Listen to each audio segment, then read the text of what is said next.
The pitch-black stain upon Norway's reputation as a nation that is Dustborne was released just a couple of months ago, and ever since the game's developers have, probably wisely considering the game's less than enthusiastic reception, or perhaps precisely because of its enthusiastic reception, elected to stay very, very quiet indeed. But that changed just yesterday with Ragnar Turnquist, the same guy indeed who complained that his studio had too many white people working in it, as we've covered previously, has now elected to break that silence in an interview with Gamer.no, which is a Norwegian gaming website who swiftly elected to translate the interview into English because, well, this is probably the biggest amount of traffic this website has ever or will ever see internationally. So, Dustborne then, and this particular interview. It is of course going to talk about the reception of Dustborne, the game itself, and how Ragnar Turnquist really has no idea what's going on here, as this interview does not make him look very good at all. It's a bit of a disaster piece, actually, as Ragnar himself continues to contradict his own statements on several different occasions throughout the interview, as if he kind of understands sort of that this backlash was coming, and he gets where it's coming from, but he seems unable to conceptualize why he's receiving this kind of backlash. So let's dive into it, shall we? Dustborne Dev opens up after brutal launch caught us completely off guard, which is one of the first things he's going to contradict, as later on in the article he will actually say that they were preparing the staff specifically for the backlash. Again, Ragnar throughout this interview comes across almost like he's dazed, like he doesn't quite get what he's doing or why he's here, or what brought him to this point in time, but we'll get into that more later. Ragnar Turnquist is one of the leading figures in the Norwegian games industry. He has worked in games development for nearly 30 years and loves his job. And as we've talked about in a previous video, he used to make games that sold. Not anymore. It is his great passion. However, the launch of Dustborne, the newest game from Red Thread Games, has forced him to seriously reconsider whether game development is something worth pursuing. Game development is absolutely something worth pursuing. Propaganda in an interactive form, however, yeah, those days are long past us, I'm afraid. Is it worth living this way when you have a family? That is one of the questions Turnquist has asked himself. The game has received enormous international attention, mostly of the negative kind, near universally, I'd say. While critics have generally welcomed Dustborne's, well, I don't even know about that. Criticism has flooded social media. Many have reacted strongly, claiming the game pushes a woke agenda.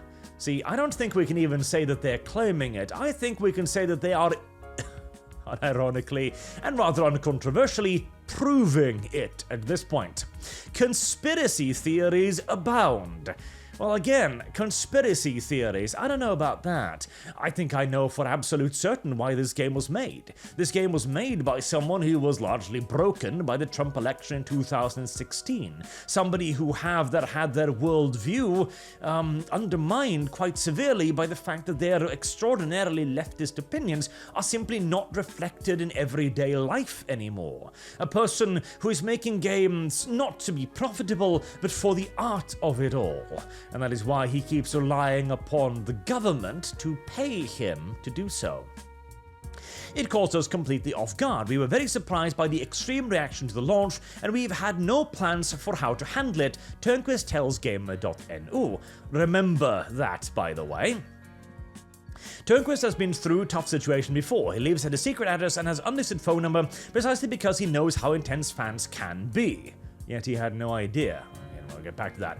But nothing could have prepared him for what happened with Dustborne.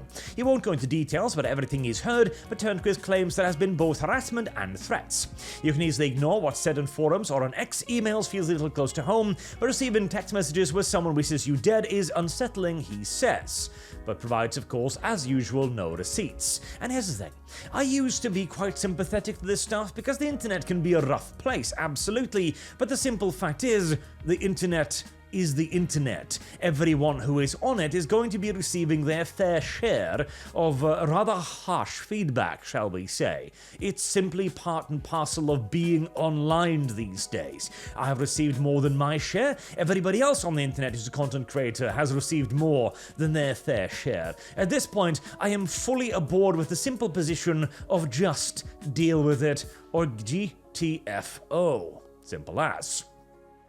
Several videos about Turnquist have surfaced on YouTube. One video claims that Turnquist has said he wants to drown babies.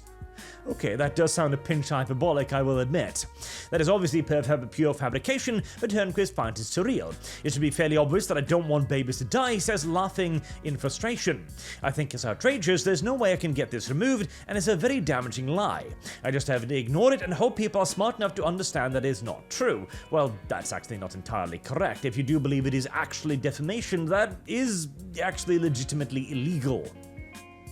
Blown out of proportion. On social media, many are drawing parallels between Red Thread Games' Dustborne and Firewalk Studios' shooter Concord. Yes. Because both were enormous wokeist failures, even if they did not cost anywhere near the same to produce, of course. Although I would happily argue that the sheer weight of waste is in many ways comparable, as at least Concord was a private waste of resources. It was a corporation wasting cash, whereas Dustborne, of course, was the government wasting my taxpayer money, not on hospitals or fire services or police or our military, but on government-funded healthcare, in essence, of one single individual studio, wasting money on a passion project that was never intended to earn a single solitary kroner. Not one dime was ever intended to be returned to the taxpayer who Ragnar Turnquist so happily, well, straight up stole from, in my humble opinion. Red Thread's office in Oslo houses 12 people, Firewalk's 165 employees, and Sony, a billion-dollar company, backing it as a publisher. We are a tiny studio, that's why it feels so blown out of proportion. When we experience so many attacks and conspiracies, it takes a toll. Red Thread's goal is to create story-driven games that stand out. They aim to make something innovative and fresh, just not something that actually earns money. The developer has always made games that are different, often featuring characters that are a bit out of the ordinary. I rest my case. That means many people don't like their games, and Turnquist is fine with that. They have their niche, that unprofitable niche. Their games aren't for everyone. And again, that's fine if you were spending your money, Ragnar, but you are spending my money. So, for once, I actually would like to urge you to aim for the wider market. It's been really tough to deal with this. We're used to people not liking our games, but we appreciate well-argued reviews, even if they're negative. The difference here is the massive amount of negative feedback from people who have never played the game and never will. They just jump on the bandwagon of those making videos, says Turnquist. Perhaps. I mean, I sure as hell suffered through it, much to my personal chagrin. We have to take the threat seriously, says Turnquist. One of the most important tasks the leader has been to shield his employees from the worst of it. Before the launch, they talked a lot about how they should avoid reading social media and focus on the positive instead.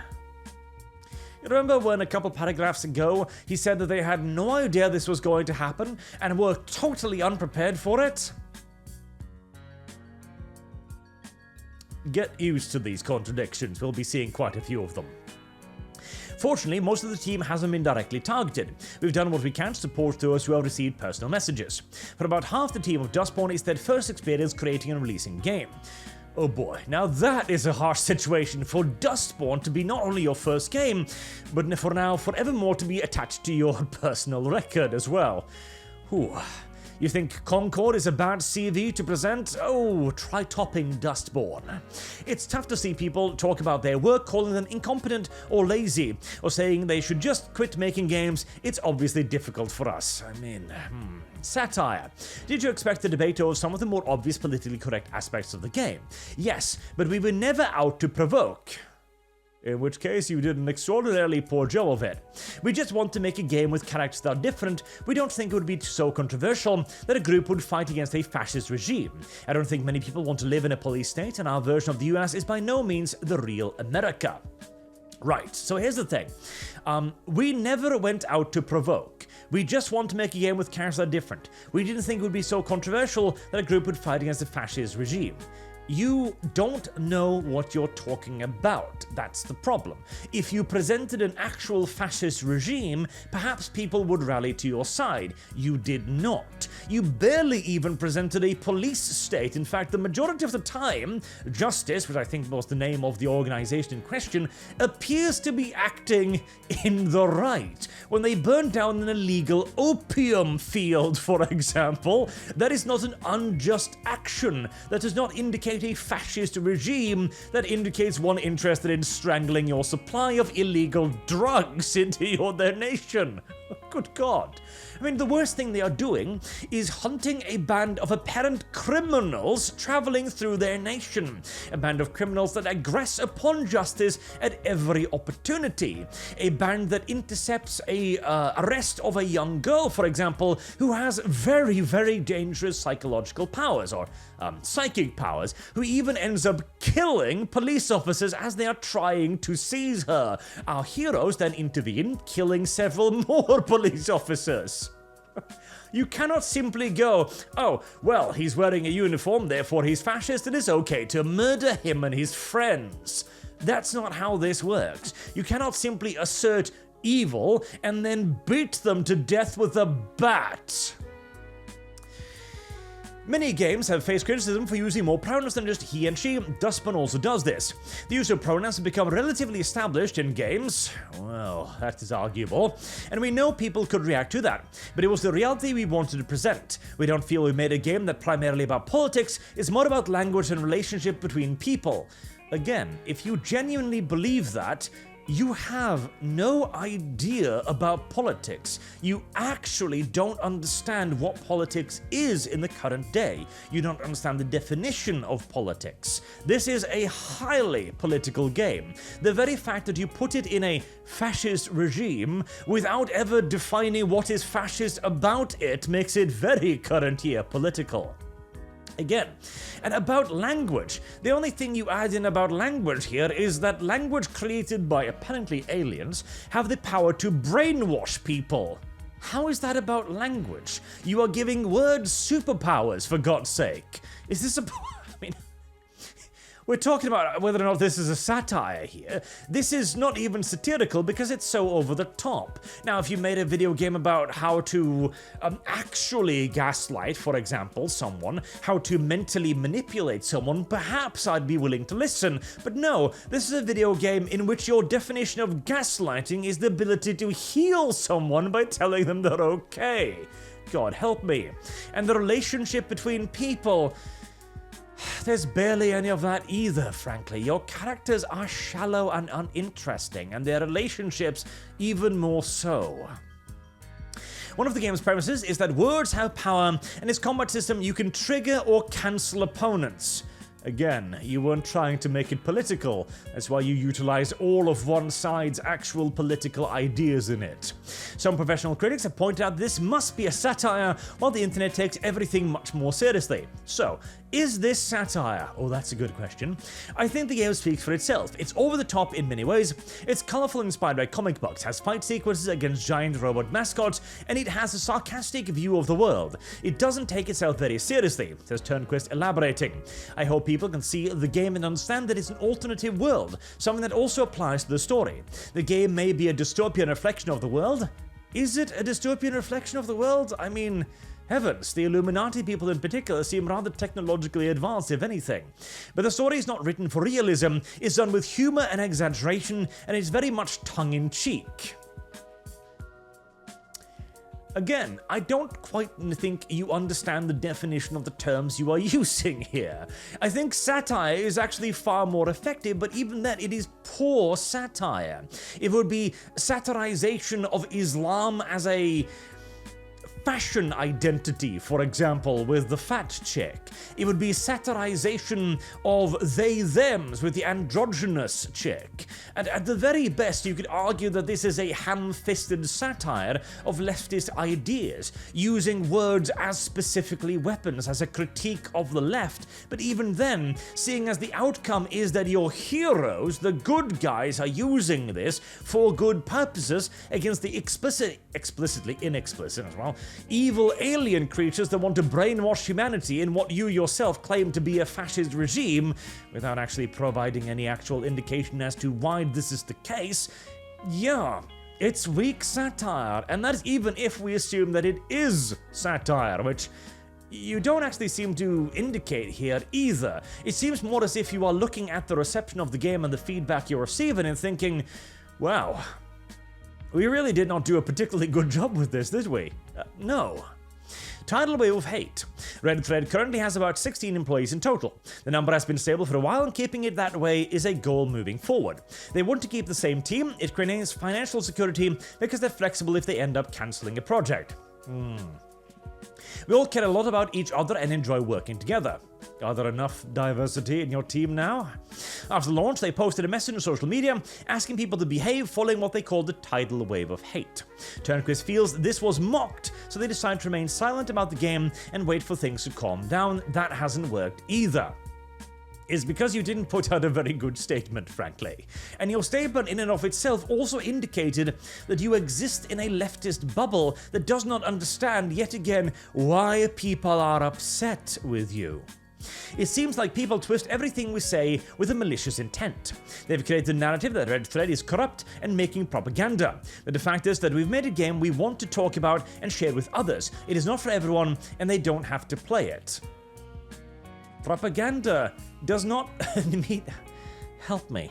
Propaganda does not mean that you are free to not disengage with it, free to disengage with it more correctly. Propaganda simply indicates that you have a very clear bias in the story that you are telling, which Dustborne absolutely does. There is no redeeming quality for the right-wing side of your game, for your fascist regime that you actually present, even as you do not present any of their negative sides either. You simply point at them and go, this is a fascist regime, therefore you must beat them to death. And you are not allowed to even ignore that part of the game. You aren't allowed to simply disengage with things like, oh hey, there's an incredibly dangerous psychic youngster who clearly can't control her own powers, maybe we should allow the authorities to take care of this. And yes, it is absolutely propaganda. You have heroes that are observably bad people from my point of view on a political spectrum that were, as you mentioned earlier, apparently well received by the critics. You have created propaganda characters, and now the rest of us have chosen to engage with your propaganda and critique it on that basis. Not a flop. On social media, a big deal's been made out of Dustborne being a flop and that no one is playing it. That's not how the developer sees it, but Red Thread would certainly like the sales numbers to be higher. Dustborne is not a flop. The game's received mixed reviews, but also a lot of positive feedback. Those who actually play it seem to enjoy it. Dustborne isn't selling as much as we would like, but we're proud of it and think of it as a good game, says Turnquist. Best case scenario, your highest game estimate is about 7,000 units sold, which is beyond pathetic for a game that cost something like $4 million to actually produce in total. And the negative reviews certainly outnumber the positives one by some margin. That seems to meet every definition of the word flop. If you then choose to not view it as such, well, I guess that is your right. But burying your head in the sand rarely changes reality. The publisher Quantic Dream holds the detailed sales figures, so Turnquist doesn't have full oversight yet. This is common for game launches. Even though it's not an immediate success, it has sold far more than what people are saying online, I can say that. So you don't have access to the numbers, but you're totally sure that it's a lot more than people are saying. Profitability takes time. Our internal goals for Dustborne haven't been met, but that doesn't mean it's a flop. then what would you define as a flop then? Red Thread's strategy is to have a diverse portfolio of games that sell for many years. Dustborne is part of this. They continue to work on updates for the game and are listening to the feedback they can.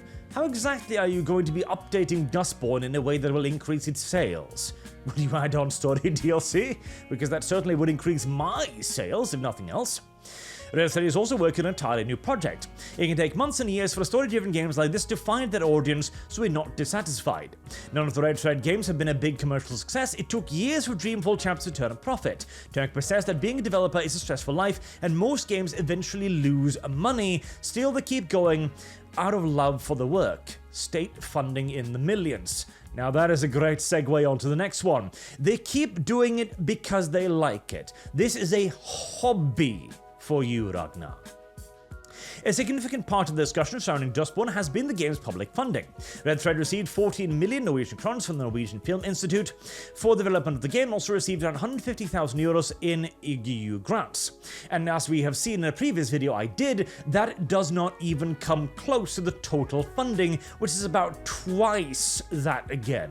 Dustborne has received an enormous amount of public funds for their game. Once they are financially stable like Funcom, they'll focus on giving back to the industry. No, you will not. Our goal is to earn enough money that we don't need support, says Turnquest. No, you will not. Ragnar, you are a leech.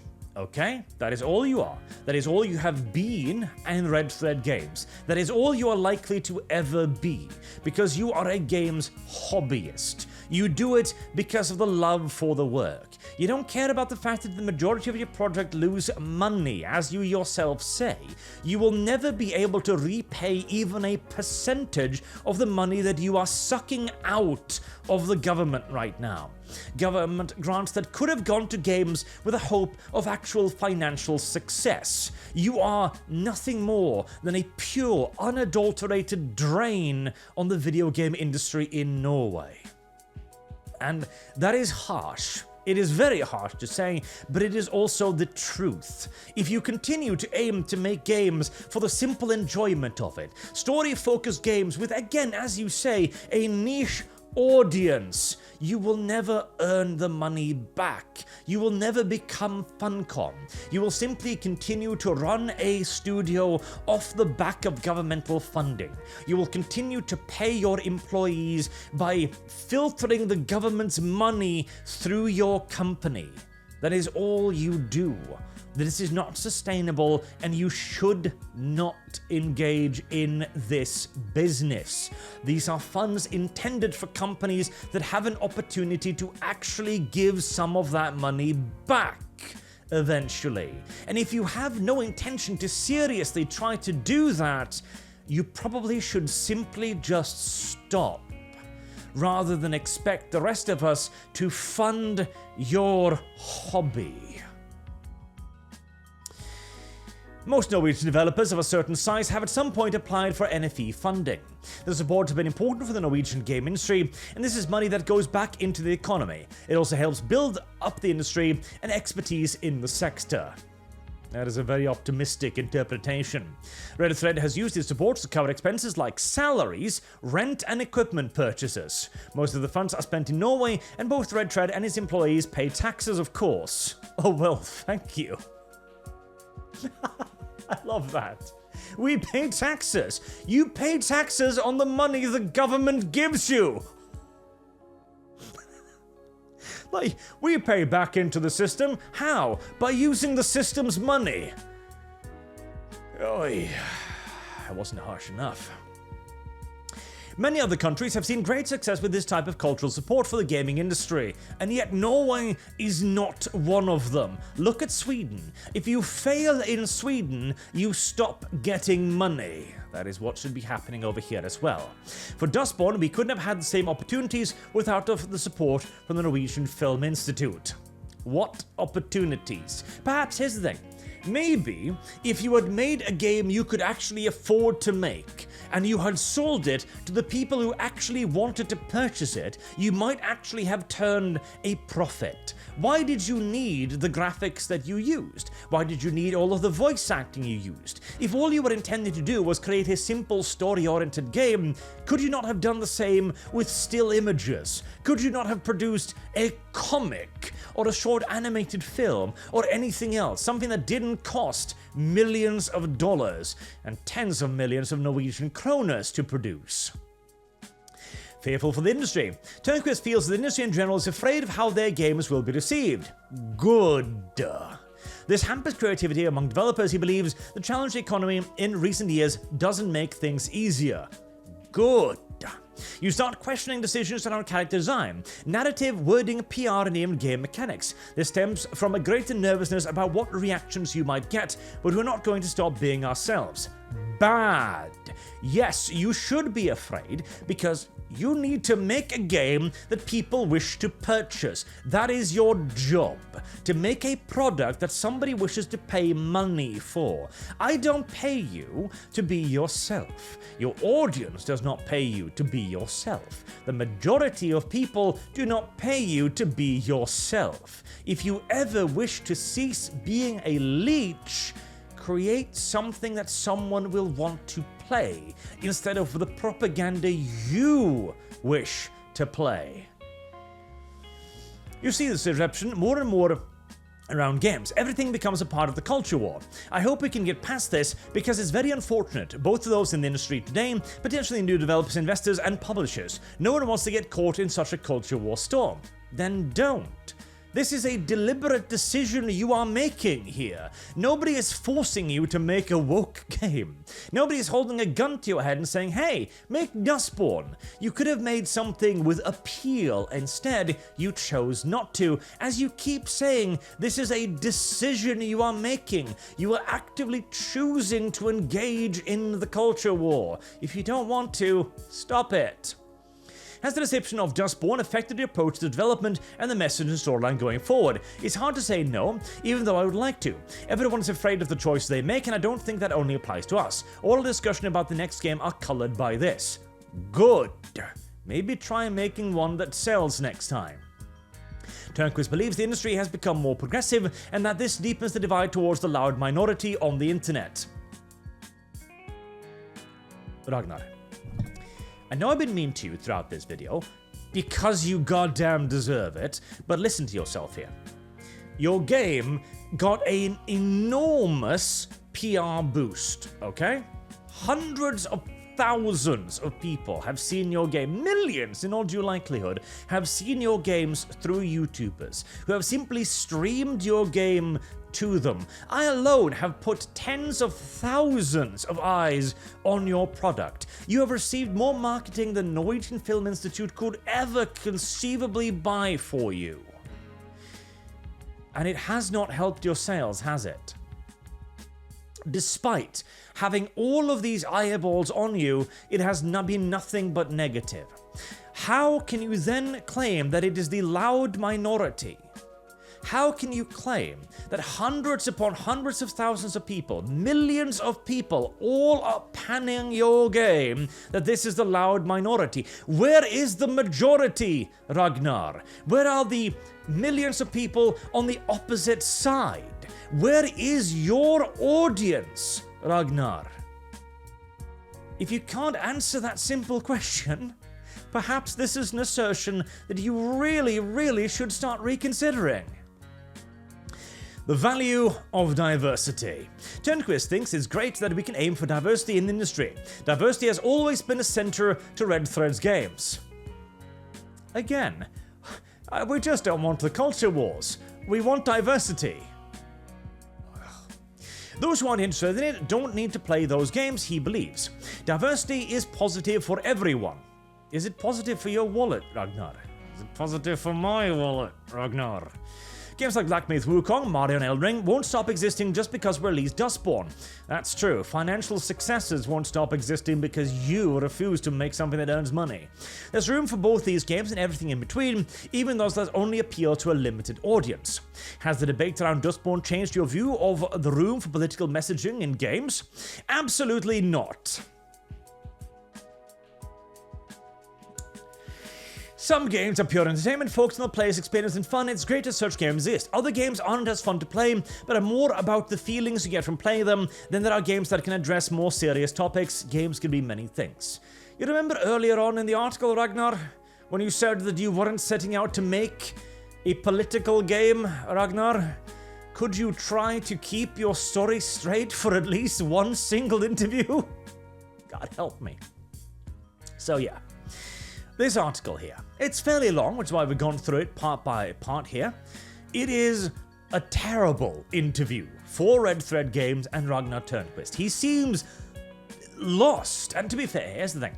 This is a Norwegian guy, okay? Norway is an incredibly luxury belief society, and by that I mean we will espouse the most left-wing ideals you can imagine, up until the point it comes to bite us in the arse. We will go, oh, immigration, great, until the Russians open our northern borders, and then we shuttered the shit down within a month. We will say, oh yeah, no, we are very progressive, we are good, we are a left-wing company, until it starts costing us, in which case we turn around quicker than you could ever possibly imagine and vote for the opposite. Norwegians are rather reactionary, shall we say, in these regards, most assuredly so. And so Ragnar, not having the faintest clue why his game is being poorly received, is probably because when he goes to the Norwegian Film Institute, within his bubble, within his clique, they all go, oh yes, this is excellent, this is very progressive, sir, this is fantastic. And then he's pushed out into the real world, and suddenly his Facebook friends aren't the majority anymore. Suddenly, his small isolated circle of art tours are no longer the audience that he is getting. Suddenly, his game is being panned across the world, quite literally, for being awful. And Ragnar can't understand why this is the case, because he has never at any point in his life, I bet you, even attempted to engage with the opposite side of his political worldview. That is the opinion I get from this article. Somebody who is willing to say one thing, our game isn't political, and then go, oh yeah, our game is political. Somebody who says, we are aiming to pay back for all of the money we are leeching out of the government, and then go, but we're only going to make the games we want. It's a passion project for us. It's a hobby, in essence. It is someone who will say, we had no idea this was coming, and then in the next breath go, yeah, the culture wars are everywhere, and we did everything we could to prepare our employees for it. This kind of sheer cognitive disconnect is rarely seen outside of ideologues, in essence. And it certainly explains very well why Dustborne is the flop that it is today. Politically enforced blinders. And, hey, I very much so doubt the Red Thread games will change. And so long as the government is willing to continue to open my wallet for them, it will not change either.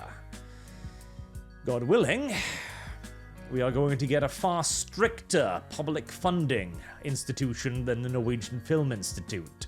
But these two are usually run by, well, activists. And all of them know each other, and all of them are sucking from the same teat. It is a tragic, but unavoidable reality. Anyways, Dustborne. I actually kind of hope that they try making a sequel now, for even if Ragnar here in Red Thread Games is not financially successful, I am sure I can benefit from their disasters somehow. Until next time, I have been Arch. Thank you very much for watching, and I do hope to see you all again soon. Till then, have a good day.